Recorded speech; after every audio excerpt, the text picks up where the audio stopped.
Okay, I've given everyone the chance to sleep on Tuesday night's loss to the San Antonio Spurs. Do we feel any better?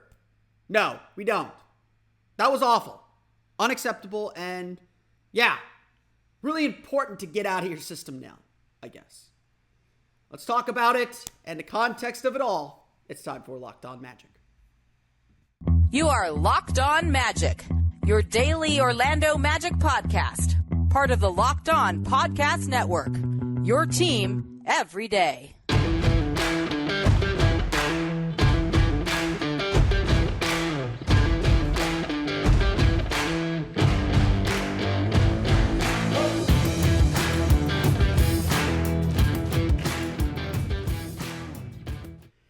And you are indeed Locked On Magic. Today is March 15th. Beware the Ides of March 2023. My name is Philip Rossreich. I'm the site expert and editor over at OrlandoMagicDaily.com. Of course, follow me on Twitter at PhilipRR_OMD. On today's episode of Locked On Magic, a disappointing loss to the San Antonio Spurs, to say the least. Why the Orlando Magic's maturity is at issue. And why it's probably better they learn this lesson now and deal with this disappointment now than they do in the future. We'll get to all that and unpack all those emotions and feelings after last night's loss to the Spurs. We'll get to that coming up here in just a moment. But first, we want to thank you again for making Locked On Magic part of your day every day, no matter when you listen to us, whether it's first thing in the morning, whether it's right when we upload. We truly appreciate you making Locked On Magic part of your day every day. Remember, there's a great Locked On podcast covering every single team in the NBA. Just search for Locked On and the team you're looking for, the Locked On Podcast Network. It's your team every day. Today's episode is brought to you by Ultimate Basketball GM. Ever dreamed of becoming an NBA GM and managing your basketball franchise? Then this game is definitely for you. To download the game, just visit ultimatebasketballgm.com or look it up on the app stores. Our listeners get a 100% free boost to their franchise when using the promo code Locked On. That's Locked On in all caps in the game. The Orlando Magic lost to San Antonio Spurs 132 to 114.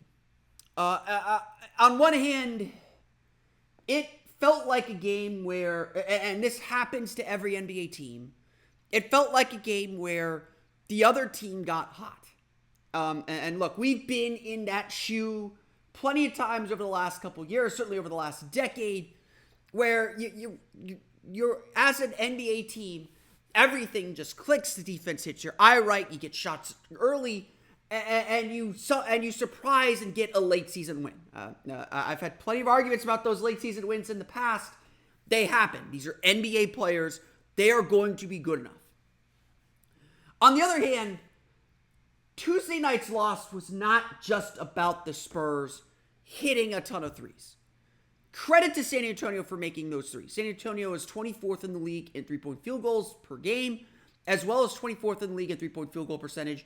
If the Magic's game plan and strategy was to live and die by the Spurs hitting threes, that's a gamble they lost, and lost in a major way. The Spurs set a franchise record with 22 three-pointers. That's a Spurs franchise record with 22 three-pointers. And every time it felt like the Magic were getting ready to reassert themselves, take the lead back, or get themselves back, because it never really felt like Orlando was out of the game. San Antonio didn't play defense either. San Antonio would just hit a couple of threes, and it would be over. They made 5 threes in the first quarter, 7 threes in the third. That's how they established double-digit leads. That's how they built a 17-point lead in the third quarter. And Orlando was just climbing uphill the entire way. Orlando's offense was fine. They scored plenty. And it only tailed off in the fourth quarter because they lost patience. They lost composure. They lost poise. And they started trying to run back at the Spurs. They started trying to push the pace too much. They tried to get everything back in one shot instead of doing the thing they had to do to get the lead. And that's playing some freaking defense. This was one of the poorest defensive efforts the Magic had played all year long. And what's, again, frustrating about it, and this is no offense to the Spurs, they are a team that gives you a wide margin of error. The Magic could have no-showed the first half, come out of that locker room down by 6, play the defense we know they're capable of playing, play the offense that they played in the first half, and win this game by 15, 20 points. That's what a team like the Spurs allows you to do. And the one thing you can't do is let them get confidence, let them get some momentum and feel and rhythm, and then just take the consequences as they are. Orlando did not dictate anything defensively. Their rotations were a step late. They weren't stopping dribble penetration. They weren't reacting and getting out to the three-point line. Even Paulo Banchero said it, they were a step slow all night. And that's how you get the kind of feet set, open threes San Antonio consistently got. Credit to the Spurs for making shots. This game was about the Magic's defense not trying. And I don't like using that word because I don't like imputing effort. That's like the most insulting thing you could say to a basketball player, to an athlete, is that they didn't try. Intention might have been there, but effort certainly wasn't. And awareness certainly wasn't. And it was just mistake after mistake after mistake. And they weren't big mistakes either. They weren't, and the Spurs, again, credit them. Pass the ball beautifully. Attack the paint beautifully. Did everything that you have to do to get the open shots. And the Magic did nothing to stop them. It starts with the physicality on the perimeter. Maybe some early fouls backed Orlando off, but Orlando did not play with the defense that we know they're capable of. And that's what this all comes back to. That's what it is so disappointing. Because this team wants to be held to the standard of making the postseason. They want to make a postseason push. They're the ones talking about the play-in tournament. I'm following them when I keep saying that the play-in is possible and the Magic should push for the play-in. I am following, the standings say that too, but I am following this team. They're telling us this is what they want to do. And when you tell us that's what you want to do, you got to hold them to that standard. You got to say, this kind of play is unacceptable. This is not how you make the play-in tournament. This is what happens if you're trying to go the opposite direction in the standings. Or this is what happens when you've, frankly, given up on the season. When you're playing out the string. When effort is, well, if I feel like it. To play at the highest level, to play at a postseason level, you've got to be locked in. You've got to be dialed in at every moment against every opponent. The Magic are 4 games out of the final play-in spot. They have a loss to the Hornets. They have a loss to the Rockets. They have 2 losses to the Pistons. Now they have a loss to the Spurs. That's 5 losses to the bottom 4 teams in the league. The only 4 teams that are tanking, by the way. There's no, the Magic are 5th. The Magic are not tanking. There are 4 teams that are tanking. There are 4 teams that are done with the season. The Magic still have something to play for. And feeling disappointed about this game is proof that they do have something to play for. If we weren't so disappointed and frustrated by this loss, it would be proof that, okay, the season's really over. The season is not over. There's still a lot to gain and a lot to learn, and winning is really, really important for this young group. But so is holding them to the fire, holding them to account, and frankly, not accepting efforts like this again. Look, the Magic played Detroit one more time. They got one more game against Detroit. If that has to be a win. That's a game that you have to count as a win if you're in a postseason chase. And look, Boston lost to Houston the other night. Teams lose to these teams all the time. That's not the part that's frustrating. It's not frustrating that Orlando lost to San Antonio as much as it's frustrating that Orlando had a chance to get a win if they just did the things we know they're capable of. The disappointment is not who the Magic lost to, but how. Knowing what this team is capable of doing, knowing what they did Saturday night against Miami. That was an incredible defensive game. Gave up, I think, 106 points per 100 sessions. That was a great defensive game. We know they can defend at a high level. And in this game, they just didn't. At any level, at any stage, at any moment. Yeah, Orlando scored at will, and when you score, when teams are going back and forth with scoring the way these two teams were, it's easy to let defense fall by the wayside. The good teams, the playoff teams, they know that their defense is the key. They know that their defense powers everything, and that they're only going to advance, they're only going to step forward if they defend at a higher level. But that's not what the Magic did. And so we're left regretting another loss to a team that the Magic should beat. We're regretting an opportunity missed. And we're hopeful that on this very difficult road trip ahead, the Magic are able to make that game up somewhere where they're not supposed to. We'll get to this part of the story, but look, the play-in chase, I'm an optimist. I've been pushing it too. It's not about making the playoffs. It's not about making the play-in tournament. It's not about making the postseason. It's about feeling the weight of losses, feeling the gravity of these games and the pressure that comes with them.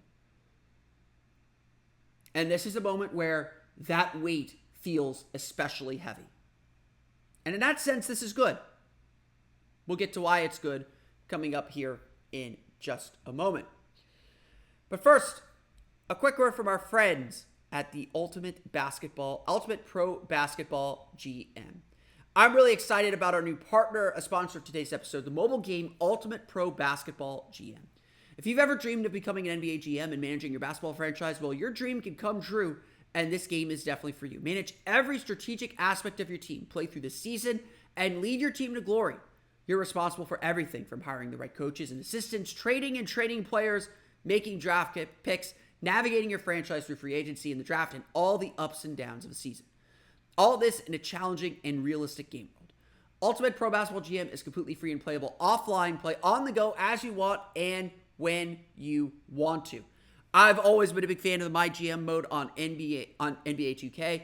This game puts that experience on your mobile phone, gives you a chance to control everything. So check it out today. Locked On Magic listeners get a 100% free boost to their franchise when using the promo code Locked On in the game store. So make sure to check it out today. To download the game, just visit probasketballgm.com, scan the code, or look it up on the app stores. That's probasketballgm.com. The Ultimate Basketball GM. Start your dynasty today. Before I give the positive spin to what this loss means moving forward, let's run through the final box score as the Orlando Magic fall to the San Antonio Spurs 132-114. We got to start with San Antonio shooting numbers. They score at least 30 points in every quarter, but the second, they score 29 in the second. And look, Orlando scored plenty. 114 points for this team is plenty to win games. Orlando shot the ball pretty well. They were able to get out in transition. They were able to really take advantage of those first turnovers.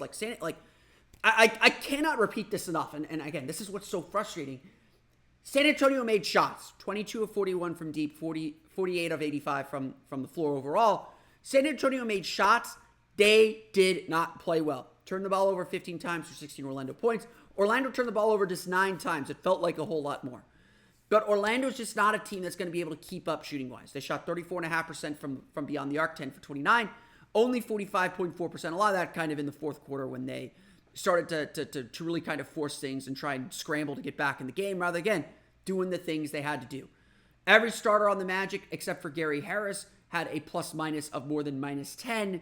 The starters continued to struggle together and set good tones for the team. I think it's probably too late in the season for a major lineup change because I know that that Jamal Mosley values stability, and I respect that, especially at this stage with the Magic essentially having the same rotation now since late December, but the starting lineup's really not working. And I do think that I think Jalen Suggs might help. It's really just about shooting. Even with Paulo and Franz playing better, they need more shooting. They need to play better. It is not good right now. There are not a lot of easy answers on this roster, and yeah, we know what's happening this offseason. There's going to be some change to the lineup, some rotation pieces added, not just rookies, but free agents, possibly trades as well. Let's go through the box score though. Starts with Paolo Banchero, 27 points, 11 for 21 shooting, 2 for 4 from deep, 6 rebounds. He had 15 points in the first quarter. He really set the tone offensively. I loved Paolo's aggression. He was getting to the basket. He was finishing around the rim. That got his jumper going. He was in a great rhythm all game. And honestly, there was a point in the fourth quarter, I think Orlando was down like 8 or 9 points, where I thought, and maybe this would have been more productive and a better idea, I really thought the Magic were just going to give the ball to Paulo and let him finish it. At a certain stage, it felt like this was finally going to be the Paulo 40-point game, where this was going to be the game where Paulo just kind of carried his team and went there. I think he had 19 at the half, so only 8 in the second quarter, or in the second half. I do think this is a bit of a problem the Magic have. Because their offense is so egalitarian and kind of flow-based, I do think they sometimes go away from hot hands and from players who really, really have it working. And we've seen this certainly with Franz when the team goes completely away from him. This really felt like a game where everyone was going to eat. The Spurs weren't stopping anybody. They really did not have an answer for Paolo Banchero. And that's even with Jeremy Sochan playing some great defense. And Jeremy Sochan had a great game. 29 points, 11 rebounds, 11 for 19 shooting, 3 for 6 from deep. He had a fantastic game. He did bother Paolo in some areas. Paolo had 3 turnovers, had a couple turnovers early that really set the tone for the game as well. But I would be remiss if I didn't talk about Paolo's defense. I think Paolo has been a better on-ball defender than I think I anticipated. I think he has done, especially for a rookie, pretty well on the ball. But I think some of the defensive problems we anticipated in the draft process have shown up at times. He kind of, and I think there's a general problem with the team, honestly, focus wanders a little bit. Attention to detail wanders a little bit. There were a few occasions where Paolo was doing his job. He was the low man defensively. And when the ball swung to the corner, that's Paolo's rotation. It is a long rotation. It is a tough rotation. But he was a step slow on it. He was turning as the ball was in the air instead of just going. And again, I'm a big believer on defense. And I'm a big believer on live TV and a lot of things. If you're going to make a mistake, commit to the mistake. I'd rather you commit to a mistake than be indecisive. And there were a few occasions, and look, it wasn't just Paolo. I'm singling out Paolo here, but it wasn't just Paolo. There were a lot of instances where the Magic took a beat to recognize that a kickout was happening, that a ball was getting out there, and they weren't rotating back out to the three-point line. A lot of these open threes were ball reversals where the Magic could have been in good defensive position to challenge shots or chase guys off the line or slow the offense down or force the next reversal, but instead, 2 guys were going to the wrong spot, or 2 guys were standing still looking at each other to go challenge the shot, or a skip pass over someone's head, and you're watching the pass instead of reacting to where the ball is going to be. These are little things. These are things young players have to learn. So I don't think this is entirely, this is something Paolo is going to get better at as he recognizes situations, as he's out on the floor more. But look, it was bad.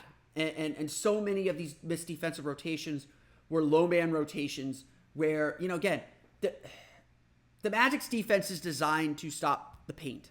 In the NBA today, you're making gambles. In the NBA today, with how good these offenses are, you're essentially deciding what do we want to beat us. And the Magic, at least in this iteration of their defense, and look, I'll get to this in a minute, but Jamal Mosley is a big picture coach. He's frustrated that they lost this game for sure, but he's not going to change things dramatically because of one loss. The play-in chase isn't his goal this year. It's still a big picture goal. And so the Magic this year are really focused on being a good paint defense team. Their gamble is that they will give up a ton of threes. They give up the second most 3-point attempts in the entire league. They will give up threes. And so games like this happen. It happened against Sacramento, it happened against Houston, it happened against San Antonio now. Games like this happen because the Magic are willing to give up. The Magic's defense is willing to gamble that they can give up 3-point attempts and challenge them enough to make you miss. And they're middle of the table, middle of the league in 3-point field goal defense. That's fine, except they give up so many attempts, and giving up a ton of attempts is a huge problem. And one of the adjustments I think Mosley's going to have to make to his defense is figure out a way to limit three-point attempts, limit opponent 3-point attempts, because this part of the defense is not sustainable. A lot of the rest of it is. This part isn't. The Magic, in a lot of ways, did do good things defensively. I did think their low man help was pretty good. At the same time, they give up too much dribble penetration at the point of attack. That put them on their back foot. And so it's a domino effect. It starts with the dribble penetration on pick and rolls. Pick and roll coverage wasn't particularly active or physical. That forces the low man help. that opens up the corner threes. That opens up the ball reversals for more threes. It's a lot of things have to be really precise. And again, the Magic just weren't precise at any level. That's my thing about the defense. I don't think necessarily Magic did a lot of things wrong. It was just a cascading effect of several small things wrong that led to big consequences in this one. And again, a little bit of defense, playing a little bit more physically, playing with a little bit more aggression. I'd love to see the Magic bring back some of the blitzing defensive schemes that they really didn't try in this one. They were dropping a lot. Doing any of that's gonna change things. And honestly, Magic probably should have popped out a zone at some point in this game. I was surprised that they didn't really do that. Let's burn through the rest of these box scores. Sorry, I had to make my defensive aside there. Wendell Carter, 16 points, 7 for 15 shooting, 1 for 6 from deep, 10 rebounds, 3 assists. He did okay. Certainly the missed threes were a big thing. 5 of his 8 misses were threes. When Wendell Carter's taking that many threes, it's usually a bad thing. You want him in the paint. You want him using the threat of his three to make drives and kind of warp the defense again. That really didn't happen in this one. Markelle Fultz, 13 points, 5 for 13 shooting, 6 assists. I thought he did okay. Markelle Fultz is really good. I like Markelle. I think he does a really good job managing games. I think he got sucked into the speed a little bit too much. This is a game, and look, the Magic want to play faster. This is a game where you needed to slow down. And Markelle's really good at usually picking the pace that he wants to play at. He allowed this game to get too fast, and I think that was a problem because the Spurs want to play fast. The Spurs are a fast-paced team. This was a game when the Magic should have probably tried to slow things down, calm themselves, play with a little bit of poise, and instead it just felt like they were just trying to ratchet things up to 100, and that only helped the Spurs a little bit more. I say this a lot. I think Fultz's attention kind of wanders sometimes. Like he'll be really locked. When he's really locked in, he is really, really good. Sometimes he isn't always locked in at the level that you need him at. So just something to keep an eye on there. Franz Wagner, clearly playing hurt, 11 points, 5 for 12 shooting, 4 assists. He did fine offensively. I thought he did okay. 1 for 3 from 3, like nothing crazy. Defensively, you could really tell he was a step slow. You never see him miss rotations. He missed a bunch of rotations. He was slow getting out to the three-point line. He tried to gut it through. The Magic needed him, but it was definitely a tough game for him and a tough outing for him. Off the bench, Orlando got 14 points from Cole Anthony. Again, maybe some quick shot decisions. Like Cole Anthony, when the pace is this fast, Cole Anthony is the one that you really worry about because he's always willing to take a shot. And you want him willing to take a shot, but a lot of questionable shot decisions, in my opinion, from Cole Anthony. Jalen Suggs, 12 points, 5 for 13 shooting, 2 for 7 from deep. Gave some nice defensive efforts, 2 steals on the night. Gave some good energy, but again, just not able to be efficient. And then 12 points from Mo Wagner, was able to get to the line for 7 free throws. He was 5 for 7 from the foul line. Paulo only 3 for 5. Again, Magic just not able. The Magic, when they get beat from the 3-point line this much, need to get to the line. They were only 16 for 21 from the line. Magic, our team in a 100-possession game, get to the line 30, need to be at the line 30 times. So definitely a misstep there. The Orlando Magic fall to the San Antonio Spurs, 132-114. What does this game ultimately mean, and how do the Magic push forward? We'll get to that coming up here in just a moment. But first, a quick word from our friends at FanDuel. We are rounding the corner to the end of the NBA season. Just 13 games left, if my math is correct. I don't math well all the time, so I apologize. And now is the perfect time to download FanDuel, America's #1 sportsbook. Because new customers get a no-sweat first bet up to $1,000. That's bonus bets back if your first bet doesn't win. Just download the FanDuel Sportsbook app. It's safe, secure, and super easy to use. Then you can bet on everything from the money line to point scores and threes drained. Plus, FanDuel even lets you combine your bets for a chance at a bigger payout with a same-game parlay. So don't miss the chance to get your no-sweat first bet up to $1,000 in bonus bets when you go to FanDuel.com/lockedon. That's FanDuel.com/lockedon to learn more. Make every moment more with FanDuel, an official sports betting partner of the NBA. This game is done. We're done with it. Flush it down. Watch the tape, learn from it. We're done with it. As disappointing as it is, I think it's really important to remember that this is the season to make these mistakes.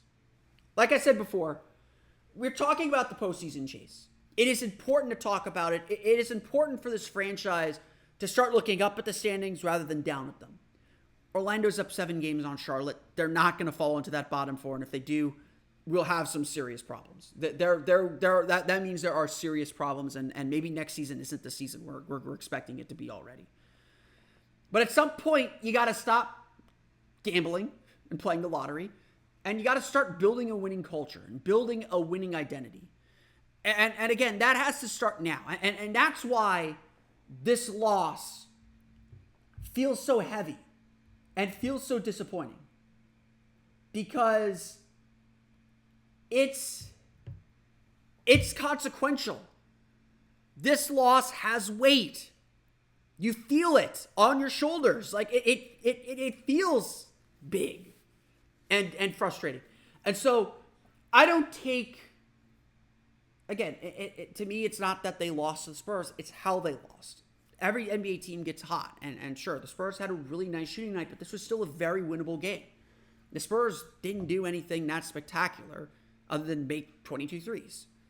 Something the Magic something the Magic could have overcome with the way that they were playing for most of the night. They just needed to defend. Disappointment is a sign of progress, that we are expecting more of this team. But it's done. It's gone. It's in the past now. The only thing you can do is look to the future. The only thing you can do is move forward. And this is going to be the gut check for this Magic team. It's always been the gut check, because the Magic have had plenty of bad losses throughout the year, whether it's the Miami loss, whether it's, whatever, pick a loss that felt big. This Magic team has had a lot of them. They're young. They're going through this for the first time and feeling that pressure for the first time. And that's why this is also important. Because now you have to learn how to stay in this race. Now you have to learn how to keep going and keep pushing forward even with so much working against you. You have to figure out how to stay competitive even with this disappointment weighing on you. What this Magic team has actually been very good at throughout the course of the year is bouncing back from these bad defeats, as many of them as they've had. And yeah, Phoenix on Thursday is going to be a tough opponent and a tough game. But it's also one this Magic team can win. It's also one this Magic team should feel like it can pull out and pull through. Or it's one where the Magic are going to have to play a whole lot better. The fact is, all of this is a learning experience. It's not about making the playoffs, guys. I saw so many comments of, well, the Magic aren't making the postseason. The Magic aren't making the play, and you might as well shut everyone down. And I'm just like, no. It's the exact opposite. The Magic's play-in chances were always very small. It's not just that they have now 4 games to get to climb. It's they have 2 teams to climb over to. And we're all disappointed that the Magic haven't been able to build a winning streak. The Magic haven't had a winning streak longer than 2 games since the 6-game winning streak in December. They've been able to tread water really well. And look, that's progress to some degree, but it's not good. Like, the Magic need to string wins together. And their inability to do so as promising as this last half of the season has been, their inability to string wins together is a bit concerning. Because next year, there will be pressure. We will expect to play a postseason berth, whether it's playoffs or play-in. We do expect this team to take that big step up that we're challenging them to take today. But this season's not about the end result. It's about the process. The end result comes next year. This is about the process. This is about going through the emotional highs and lows of a postseason chase, of having to play games where that pressure is ramped up, where it feels like it's a big game, where you know you have to get wins. And now is the time to falter. Now is the time to fail. Now is the time to take these lumps and learn these lessons. So that next year when Orlando's in San Antonio late in the season, They take care of their business. They remember, we can't drop that game to San Antonio. We can't drop that game to Charlotte. These games matter. And when we look back at the end of the season, and if Orlando falls 5 games out of the play-in tournament, we will point to these 5 games that the Magic should have won that they lost, regardless of when they took place in the season, and say, there you go. These are the lessons that are important now. This is why it's important that the Magic go through this postseason chase, feel the pressure of these important games, and yes, maybe even fail a little bit. Maybe even take their lumps. Take their lumps now in a no-pressure season when we're not expecting them to make the play-in tournament. Yeah, that's something they want to do. Yeah, that's something that they have set as a goal. But that doesn't make it easy to accomplish. They're setting their dreams high, relatively high, and falling short still leaves them in a pretty good spot. Successor failure is not about making the postseason. It's about learning and understanding what it's going to take to do so next year and the year after that, and to build the consistency and maturity to do so. The disappointment of Tuesday's game is because we expect more of this team. They have risen the expectations. They have risen the bar on what we believe they can do and what we know they are capable of. And that's all a good thing. That's a positive step for this young team. But now in these final 13 games, it's about having the poise, it's about having the maturity to finish the job, to get the job done, or learning what kind of poise and maturity it's going to take. This is a young team. They are still prone to mistakes. Young teams throughout all time play up and down to their competition. It would not surprise me if the Magic beat the Suns on Thursday. And the Suns played a very strong game against Milwaukee, falling just a bit short. They are still very potent, even without Kevin Durant out there. It would not surprise me if Orlando wins Thursday. Honestly, it would not surprise me if Orlando still gets a 2-2 road trip. 1-3 feels much more likely at this point, but it would not surprise me if it's still a break-even road trip. Because we know what this team is capable of. The question is, and this is the big question that we have for the rest of this season, this is the big question we have for next season already, is will potential be actualized?